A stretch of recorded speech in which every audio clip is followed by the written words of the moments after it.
বাংলাদেশ যদি ভারতে টি-20 বিশ্বকাপ খেলতে না যায় তাহলে উপযুক্ত জবাব হবে ঠিকই, তবে ভবিষ্যতে পদে পদে বিপদে পড়তে হতে পারে। আর্থিক ক্ষতি তো আছেই, ক্রিকেটে বাংলাদেশ একঘরে হয়ে যেতে পারে। আইসিসিকে বুড়ো আঙুল দেখিয়ে বিশ্বকাপ বয়কট করলে বাংলাদেশ কোন কোন ক্ষতির মুখে পড়বে সে ব্যাপারটি বিস্তারিত জেনে নিন। সবচেয়ে বেশি হবে আর্থিক ক্ষতি। এই আর্থিক ক্ষতি আবার দুই ধরনের, এক তাৎক্ষণিক, দুই দীর্ঘমেয়াদী। বিশ্বকাপ খেললে পাওয়া যাবে ম্যাচ ফি, উইন বোনাস, টুর্নামেন্ট ইনসেন্টিভ। বিশ্বকাপে মোট 20টি দল অংশ নিচ্ছে। কোনো ম্যাচ না জিতলেও একটা দল $3 লাখ বা 3.5 কোটি টাকা পাবে, আর 5 থেকে 12 নম্বর পজিশনের মধ্যে থাকলে পাবে $4,50,000, যা 5.5 কোটি টাকার মতো। এগুলো হলো তাৎক্ষণিক আর্থিক ক্ষতি। দীর্ঘমেয়াদী ক্ষতির ব্যাপারে কথা বলেছেন খোদ তামিম ইকবাল। তামিম স্পষ্ট করে বলেছেন, আবেগ নয়, ভবিষ্যৎ ভেবেই সিদ্ধান্ত নেওয়া উচিত। তার মতে দেশের ক্রিকেটের প্রায় 90 থেকে 95% অর্থায়ন আসে আইসিসি থেকে। তাই যে কোনো সিদ্ধান্ত নেওয়ার আগে আন্তর্জাতিক প্রভাব ও দীর্ঘমেয়াদী লাভ ক্ষতি বিবেচনা করা জরুরি। আইসিসি প্রতি বছর যা আয় করে তা প্রত্যেক ক্রিকেট বোর্ডকে দেয়। আইসিসির বর্তমান চক্রের মোট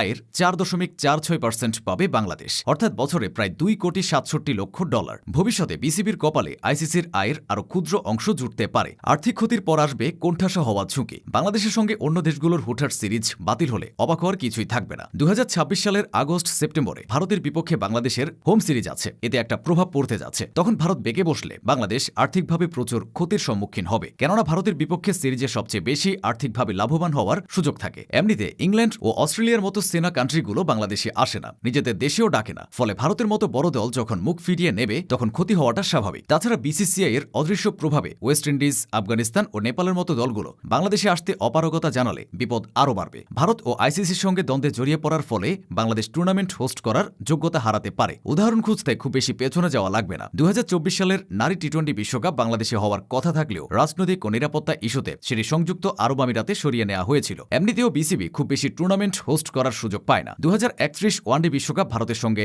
যৌথভাবে আয়োজন করবে বাংলাদেশ। 90 দশকে চ্যাম্পিয়ন্স ট্রফি আয়োজন করে ঢাকা তাক লাগিয়ে দিয়েছিল। এরপর 2011 সালে ভারতের সঙ্গে যৌথভাবে বিশ্বকাপ আয়োজন করেছে। 2014 সালে বাংলাদেশ এককভাবে টি-20 বিশ্বকাপ আয়োজন করে। টুর্নামেন্ট হোস্ট করলে ক্রিকেটাররা হোম অ্যাডভান্টেজ পায় এবং বৈদেশিক মুদ্রা আসে, দেশের ব্র্যান্ডিং হয়। এবার ভারত যদি বাংলাদেশের উপর ক্ষুব্ধ থাকে বা আইসিসি যদি বাংলাদেশকে অসহযোগিতামূলক দেশ হিসেবে চিহ্নিত করে, তবে বাংলাদেশকে সহ আয়োজকের তালিকা থেকে বাদ দেওয়া হতে পারে। সেক্ষেত্রে শ্রীলঙ্কা ও পাকিস্তানের মতো দেশগুলো বাংলাদেশের শূন্যস্থান পূরণ করতে দ্বিতীয়বার ভাববে না। সবচেয়ে বড় ধাক্কাটা আসতে পারে বাংলাদেশ ক্রিকেট নিষিদ্ধ হওয়ার মাধ্যমে, কেননা রাজনৈতিক হস্তক্ষেপ থাকলে আইসিসি দীর্ঘমেয়াদী নিষেধাজ্ঞা দিতে পারে। 2023 সালে শ্রীলঙ্কা এই বিপদে পড়েছিল। আইসিসি নিষেধাজ্ঞা আসা মানে ক্রিকেট আঙ্গন পুরো পঙ্গু হয়ে যাওয়া, কেননা এতে 3 ধরনের ক্ষতি হয়। 1, ম্যাচ খেলা বন্ধ থাকে, বাংলাদেশে কোনো আন্তর্জাতিক দল বা আইসিসি সদস্যের বিপক্ষে কোনো ম্যাচ খেলতে পারবে না। 2, তহবিল বন্ধ, আইসিসি থেকে আসা বার্ষিক প্রায় 250 কোটি টাকার ফান্ড পুরোপুরি বন্ধ হয়ে যাবে। 3, ভোটাধিকার হারানো, আইসিসির কোনো সিদ্ধান্ত গ্রহণের প্রক্রিয়ায় বিসিবি আর অংশ নিতে পারবে না। তাই আবেগের বশে বিভেদ নয়, কৌশলী হয়ে বিসিবিকে সবকিছু সামলে নিতে হবে।